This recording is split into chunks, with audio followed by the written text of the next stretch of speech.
Welcome back to It Starts With Her. Thank you so much for being with us on this journey. We hope you had a great Mother's Day and enjoyed our last Mother's Day episode. And yeah, today we're actually just going to go ahead and get into it.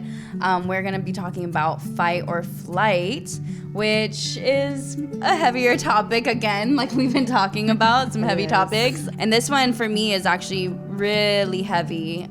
Recently, well, actually last week when we were on our business meeting call or whatever our planning to discuss what we were going to talk about for the show, you guys came up with the idea of doing fight or flight, and you guys were going back and forth, and you guys kind of noticed, I think, like I was being quiet. I wasn't, I didn't really have much to say, and I was telling them, I was like, I have not felt the feeling of fight or flight in so long. I used to feel it a lot, like just from past trauma, relationships, but I hadn't felt that feeling in a really long time until a few days ago when something scary really happened to me, and I felt like my life was really at risk. And so now I feel like I'm looking over my shoulder all the time again, and I'm like jumping whenever a car passes by, and I just feel like this constant, like, I don't want to be alone, and I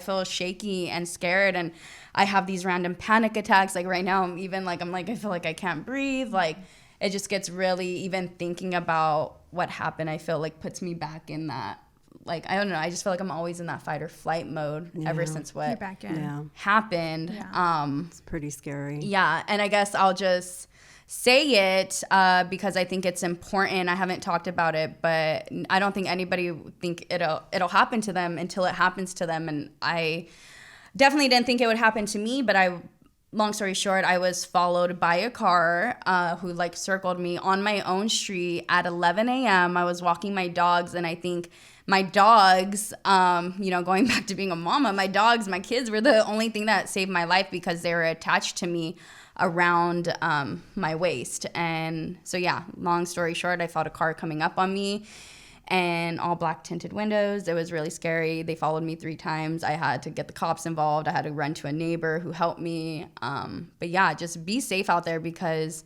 the world is very scary, and I think that's what causes us just, that those experiences that happen to us, those, just triggering life events, I feel like cause us to sometimes either be stuck in this fight or flight mode, or that's for sure. I just kind of feel like I'm stuck in this fight or flight mode that I hadn't felt in a really long time. Yeah, so that's what's scary. It's because right now especially, there's so much of that going on where you don't know if someone is really coming up to you asking for help with directions or something, and if they're being legit, or if it's that they're trying to do something for you. Yeah, so I feel like it's just this constant, like, no matter, even if we're trying to not live in a fight or flight state, like, it's in the back of our mind. And I know for me, because I'm a mom now, and just, I've always had this fear of going out and just being a woman, like, what if something happened to me? Like, if someone tried to take me, like, what am I going to do? Yeah. How am I going to get out of this situation? Someone comes into my home, like, how am I going to react? And so it's such a scary feeling. It is. And it's unfortunate that we do have to prepare ourselves for things like this nowadays because of the, world that we're living in. And it's so sad. And let me tell you, it's nothing worse than, and I don't want to cry, but as a mom, I was actually on the phone with Lauren, and it's the scariest situation, having her tell me, Mom, this car is coming back and forth, and I don't know what it's going to do, but I feel like my life is at risk, and they're going to do something, like my intuition is telling me.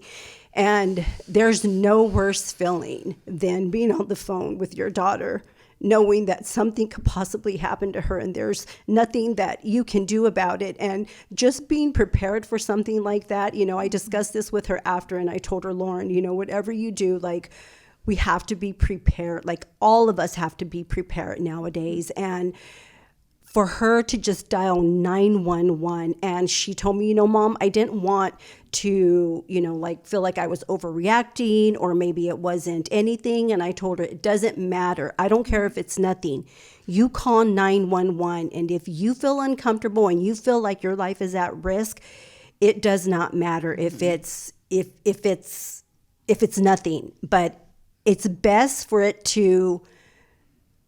you to call 911 and have it be nothing than to not and have it be something. Right. Yes. Like, you never want to put yourself in that situation. So as a mom, that was the scariest thing ever, just being on the phone with her and trying to tell her like what to do. So anyway, we all have to prepare ourselves out there, unfortunately. Yeah.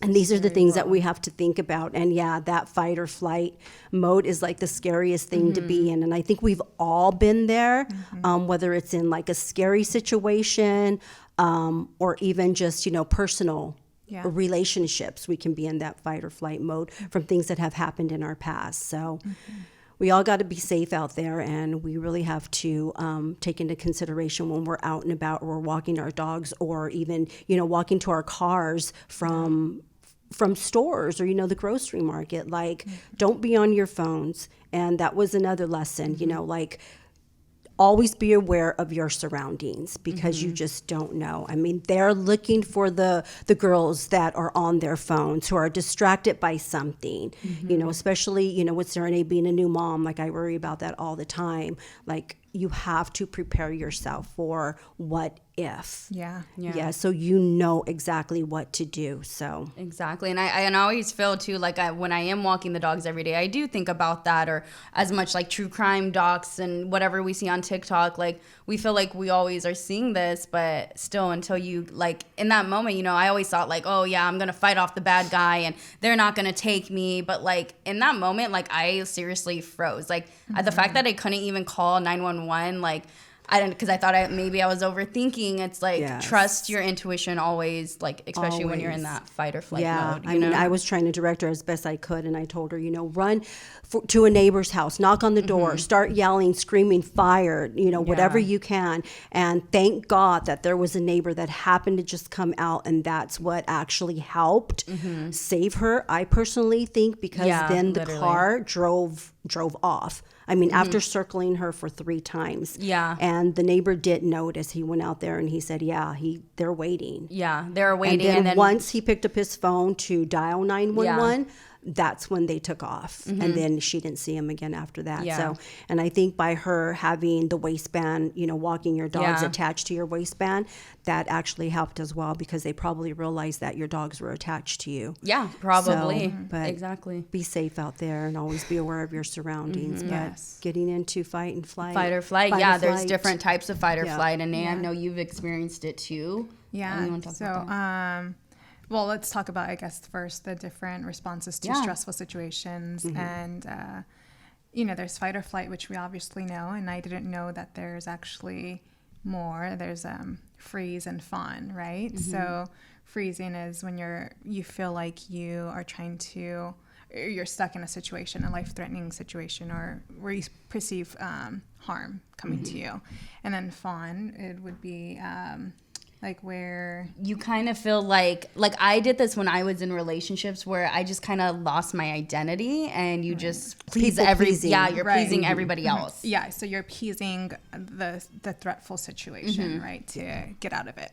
Yeah. And so for my experience, I feel since I was little, I kind of lived in a fight or flight mode, but specifically when I was older, when Pop got sick. And that was when I was really living in fight or flight, because it was the first time that I had experienced someone close to me where I felt I was going to lose them. I'd never really went through anything like that before. And I was just in this, worried and stuck even after he was well and home. And, I was just thinking like, it's not the end. Like, something is still going to happen. Or if it wasn't Pop, then it was going to be Dad, or it was going to be Mom, or something else, and just in this constant, like, every time I would get a phone call, if it was Mom calling me, I would instantly like go into panic mode. My heart would race, my hands would get sweaty,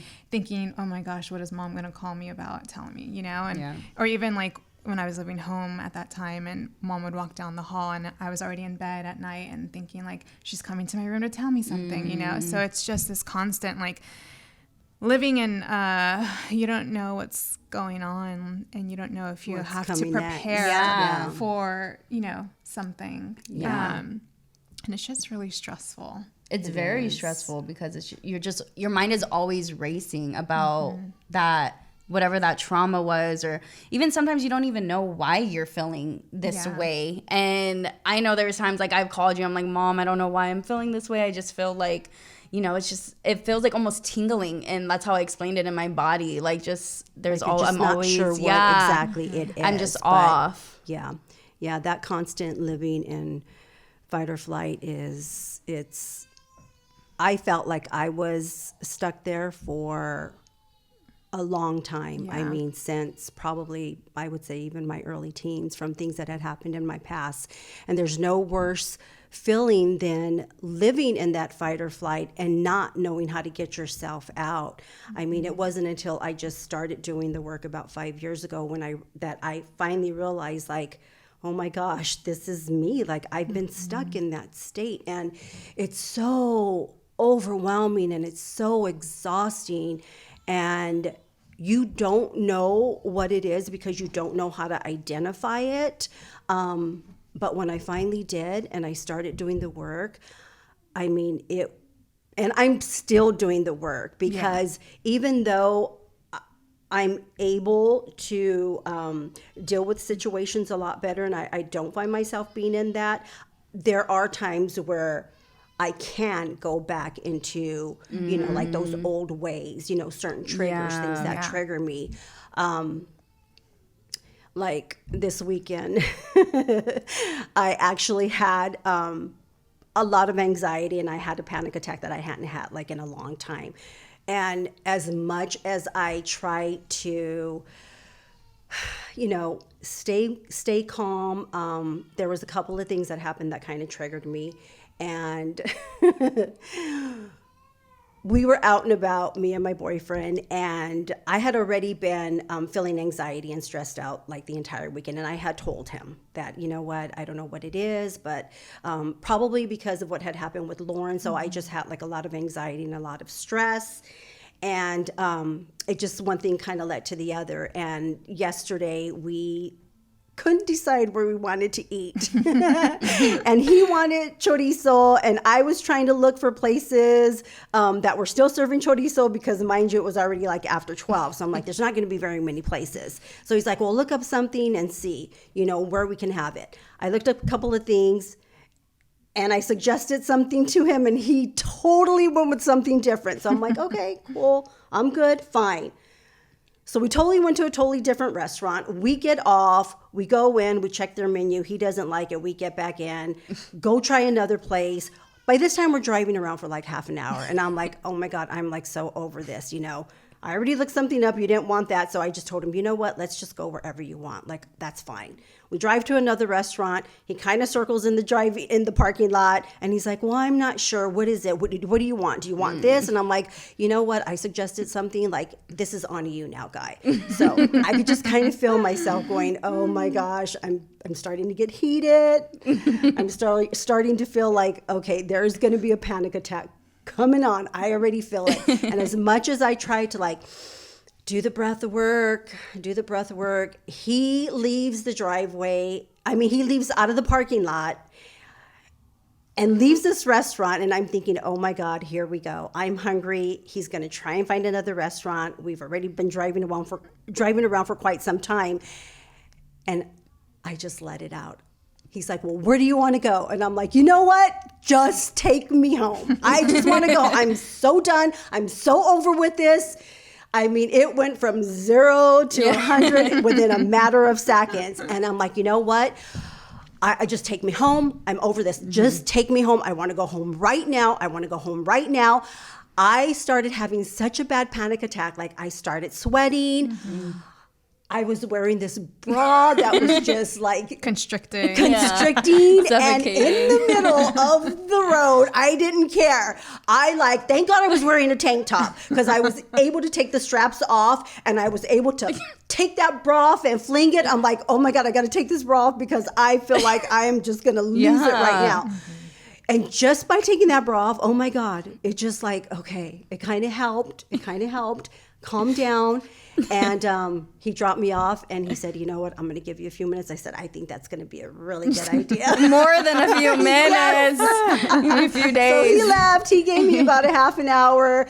I kind of put myself together again. And it's just like that.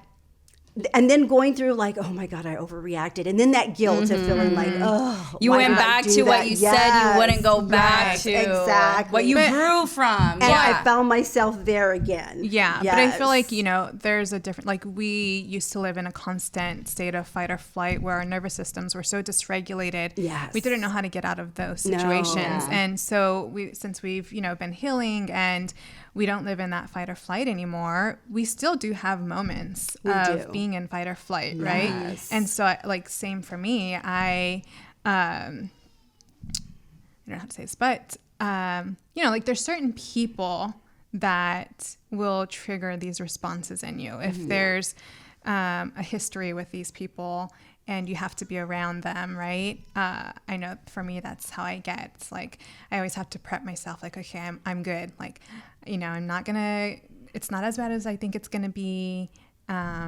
And try to talk myself from going into full-on fight or flight, right? Like, okay, no, I'm just not gonna go. I'm just gonna stay home. I'm just gonna ignore them.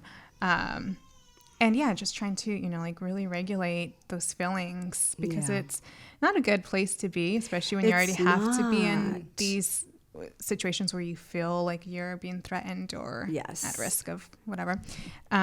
So yeah, just, trying to. And let me tell you that was a reminder, like this happening this weekend, because I hadn't felt that in such a long time. But that was a reminder of like, oh my gosh, I'm so glad that I'm not living in, that fight or flight response anymore, because that was my life for years and years. And again, that's why I feel like even in my personal relationships, like I ran, when things got hard, when things got tough, I was the runner. Yeah. I was, as soon as I got a chance, I'm like, I'm out. Yeah. And that was not healthy. Yeah. It was not healthy for me. It was not healthy for you guys. And just knowing that, oh my gosh, like I wish I would have known that back then, and I wouldn't have put you guys through that. And then I also think that you guys learned that from me as well. Yeah. Yes. Definitely. Yes. Yeah, we saw how mom, in relationships was constantly like running or, like on to the next or I went from that learning. fight. Yeah. From that fight, from living, always and that's fighting. a survival instinct, right? I mean, that's what Yes. animals do, fight or flight. Yes. Like they literally are trying to survive. Yeah. And I feel like that's kind of where we get it from too as humans. And so I know in my relationship, I have taken on like that same response too, of like wanting to either fight it out in that moment or, you know what, no, right now I want to run. And I think in the beginning, like when Brian and I were starting to date, like it was a learned behavior that I saw from mom. And instead of working things out, talking things out, I was like, well, let's just break up. Just break up with me, and of course he was like, no, let's calm down. Let's talk this out. And so if it was up to me, we would have broken up like 100 times before we got married. But thank God he never let me. Exactly. And so, just trying to really do things differently and not be stuck in that fight or flight. Exactly. And like for me, I remember when I started doing the work to become or to regulate my nervous system, it took a lot. And it's really when I got into, eating better, have a more holistic approach to my lifestyle, doing meditation. I started doing yoga, seeing a chiropractor, doing acupuncture. I remember in particular this one time when I was doing acupuncture and I was laying there and the acupuncturist put all the needles in. Okay, I'm going to leave you for 30 minutes. I'm going to come check on you. And, you would feel like energy running through your body. And then I remember at one point I felt nothing. There was no energy. There was no anxiety. it was like peace, Wow. calm. And I freaked out because to me, I felt like I was in danger at that point. You know, all the other chaos and feeling like it was your norm. It was your my norm. norm. Yeah. And so to feel that little moment of peace, I was like, wow, this is really scary. And I mentioned to her, she's like, yeah, that's what it is like to be calm, you know? And it was nice. Yeah. It's Yeah. nice. Sometimes I know I have trouble sitting like in that calm and that peace, but also I wanted to go back to like you learn, like how you said, I think I have that fighting, like, you know, where I want to fight it out right now, or I'm either like, yeah, like let's break up. But I also feel like I've been the fawn in relationships, which is like another category of fight or flight. And where I've just like, I've lost like my whole self. And I think maybe that was from like how you said like you would leave, or, you know, you would fight, you would flight. But from seeing that, I think it's like, I didn't want anybody to leave me. So the fawn in me would just hold on to and like whatever I could, and like just even you would agree with everything just to kind of appease the person that you were with. Kind of lose your Exactly. Fight, and you lose your identity. You lose your because, identity. Yeah. you just want to agree with them with everything that they do, and you don't have your own. You start losing your own opinions. Exactly. Yeah. I know. And then there was, I don't know if this was a part of fawn or another category I may be confusing it with, but like not being able to like, you're either like pushing things off, or like you can't, you're procrastinating, or like you're like, for me, I can't really like sit alone. So even when, you know, that situation happened a few days ago, I like was calling everybody, because I'm like now how I was saying in the past episodes, like I love my peace. I love being alone. But now I feel like I'm getting back to where I can't be alone. And like I need, because of what happened, like I need somebody with me, you know, and like, I don't know. It's so scary. It is. Yeah. It's scary. It's scary being in the fight or flight. That's why I dropped what I was doing and I went over, because I know that feeling. I mean, I've been there before also, where I felt, you know, when my life has been at risk at certain times, that's the scariest feeling. So, I mean, to have someone there with you after that happens is so important, because it does help, you know, just kind of calm you down. So Yeah, exactly. I know. But luckily, I have my dogs with me all the time. All the time. exactly. But yeah, even like how Lauren was saying, you know, she wants someone there with her constantly. And Saturday we were like back and forth are we gonna have lunch together? You know, okay, good. I was running errands, so we connected after I had finished, and we were gonna meet for lunch. But I could also tell like she was just at the point where she was like, she just wanted to be home maybe. But I think she was, you know, because she's in that fight or flight right now, and so she was going to meet us for lunch, but I could tell she really wasn't feeling it after a while. And she's like, well, I have to go put gas, you know, I have to do this. And I was like, hey, if you're not feeling it, like, let us know. It's no big deal, you know, like we'll go do our own thing if you want to stay home. And she, like, I could tell she started to cry because she just felt bad. And I'm like, hey, like, it's fine, you know, like, you don't have to feel like you need to do something to appease us or, you know, don't feel sorry. I know. Which is really nice, because I think before all this, we would be like, oh, she's flaking on us. And it's probably because she wants to go spend time with, you know, her girlfriend. And thank God that, like, we've grown past that, and we're like, you know, things happen, and hey, if this is stressing you out, like, don't worry about it. Exactly. Like, learn to say no. Just learn to say no. Exactly. And it's okay. Not feel bad. Like, if it's stressing you out, like, again, like, it's that people pleasing, and you're like, oh my God, I can't let them down. No, if you're not feeling it, you got to let people down sometimes. You have to. I know. Absolutely. Like, you know what? I may be the villain in someone's story, but I'm going to be the hero in mine, because I need to save myself. Exactly. Yes, and if that's how it has to be, then that's how it has to be. But getting back to this weekend with that happening, you know, the only thing that I could say that I was proud of is that had that happened before, when I was stuck in that mode, I would have went from like this rage. I would have been on a rage, slamming doors, fighting, wanting to like physically fight sometimes. I mean, and that's nothing to be, I'm so ashamed of the times that I did do that, and that you guys did see.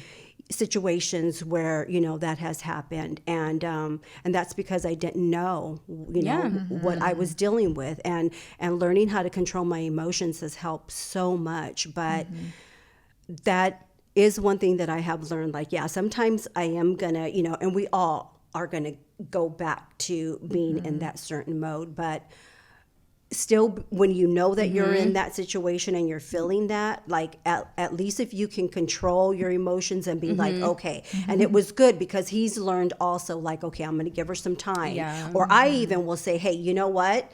I'm really heated right now, so please just step away. Yeah. I'm going to go in the room, or just give me a minute. Yeah. Or sometimes I'll even leave to take a walk. Yeah. And just by doing those little things helps tremendously, instead of keeping yourself in that situation, because you know that it's just going to escalate and escalate and escalate. And, you know, It's going to explode. it's just going to explode. Yeah. Threats, and then, you know, the arguing and saying things that you're going to regret just to hurt the other person. It's just a spiral. Yes, it just Once you spirals start, out of control. you can't let go. It's So like just all learning, the, and just learning to take that step away when you know that, okay, I feel this coming on, so I'm going to excuse myself. And I've learned to do that, and we're all going to find ourselves in those situations. Yeah. all You know, the time and time again. So it's just Exactly. learning to know when to step away when you're feeling that way. And it's okay. And then you can get back when you're calm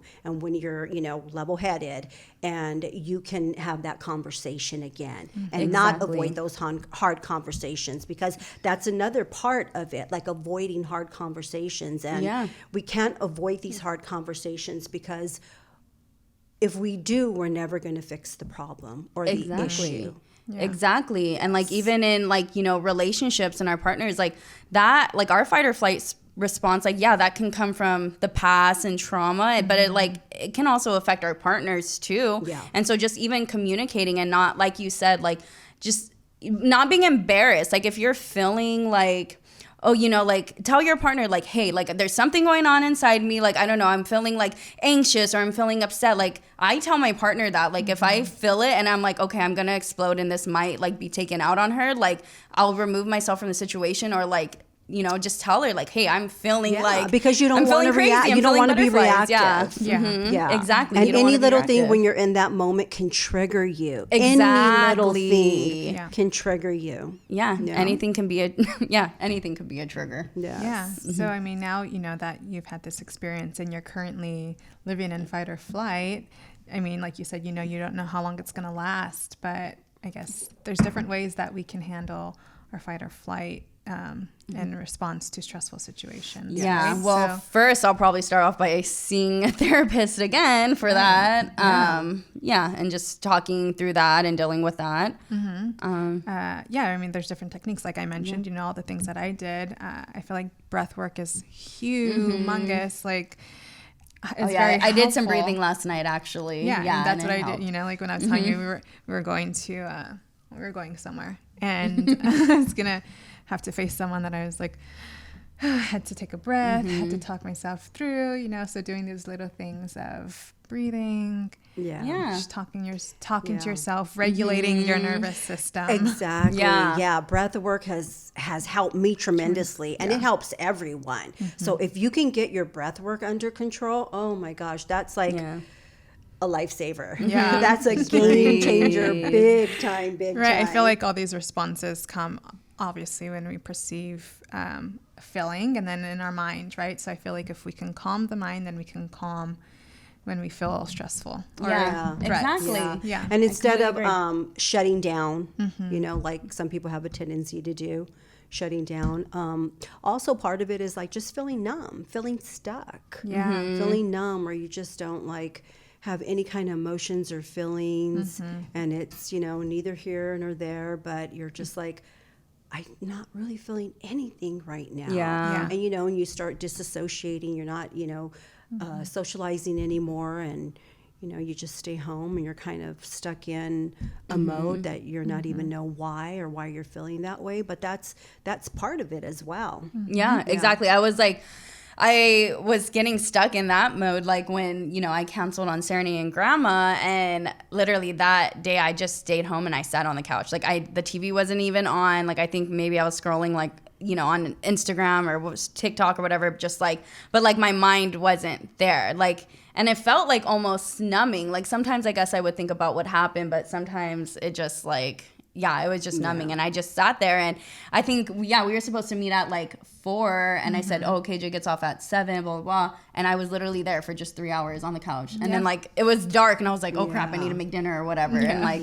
I don't know, but it's just, you know, it's okay to, I guess, if you need to like feel that, but try not to get stuck in it, you know? And so that's what I'm trying to do. Like I do feel myself getting stuck, but like this talk helped today, you know, and like just trying to remind myself like, okay, there's steps I can take, and then, you know, I can't live my life in fear, or I can't live, you know, I can't live my life just worried about everything all the time. Yeah, unfortunately we can't. I mean, there's no, you know, fun in living life that way either. I mean, you just have to, you know, take the precautions that you need to take and try and be as safe as you possibly can. But we all have to continue to live life. Yeah. So, yeah, we because can't let just things stop us. Got to roll with the punches, because life will. And I talk about that too. Like I always know that like when my life is going like really, really, really good, I'm like, it's almost like, okay, what's gonna happen? Like, you know, like I feel, I know, but I feel like that's also part of like the fight or the flight, you know, like because I'm so used to my life, like, you know, up, and then boom, like, something happens. Good, like, yes. So I'm just like, you know, and like sometimes you can get really down, you know, like, and I don't know, I think Mercury's like in retrograde or something like that. They say something that has to do with it too, where there's just like a bunch of, you know, bad things happening. And then, well, I will say I did not believe that whole Mercury retrograde thing, but like since, I forgot the specific dates, but since that date, like things have been happening. But okay, anyways, back to positive note. Speak it into existence. Yeah, exactly. I know. The universe Exactly. hears you, so I know. I'm like positive. But yeah, I guess, I mean, we can go back to that fight or flight, and we can go back to, you know, because of that fight or flight, getting stuck and thinking those negative thoughts. But just, you know, even if you need a checklist, you know, okay, I can breathe, or maybe I should go talk to somebody, or I don't know, just have that checklist so you don't the important spiral. thing is just knowing when you're you know, being aware. Being aware. With those responses. Yes. And knowing when you're in that, and, you know, we can all be a little bit of all of them, or sometimes we can just fall under one or the other. But like in my case, I think I've been a little bit of all of them one point in my life. Yes. But recognizing it, that's the most important thing, because when you recognize it and you're aware of it, and that you're stuck in those, or those are your responses that you're using, you can get yourself out. Well, I think there's like, a way. Yeah, for sure. For like real life threatening situations, I mean, those are crucial responses to have, right? But we have to be aware, and like we're saying, be able to turn those off. Yes. They don't need to be on constantly. Exactly. So we don't have to live in this constant worry, chaos, feeling all of these, you know, like, you know, do I need to run? Do I need to like, fight someone? Yeah. And those situations, scary situations like what happened to you, those are normal, you know, responses that. Yeah. So that's a given, like that's going to happen. But to live that way in your everyday life, and not knowing like that you can get out of that. It's so important for us to start working on getting ourselves out of those, using those responses. Yes, because it's hard and it's very unhealthy, but we can do it. We all can do it.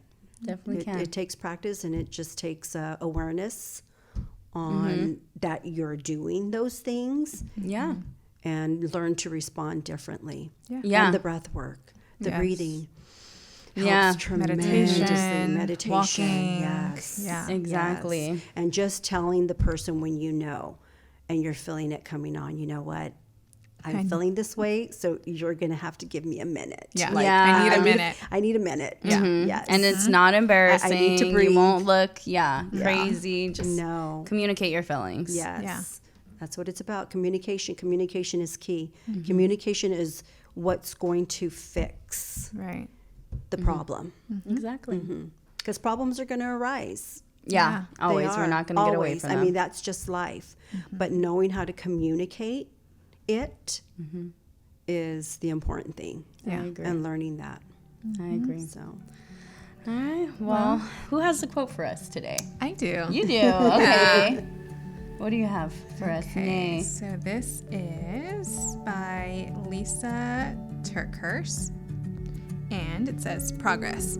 Just make progress. It's okay to have setbacks and to need for do-overs. It's okay to draw a line in the sand and start over again and again. Just make sure you're moving the line forward. Move forward, take baby steps. Then change will come and it will be good.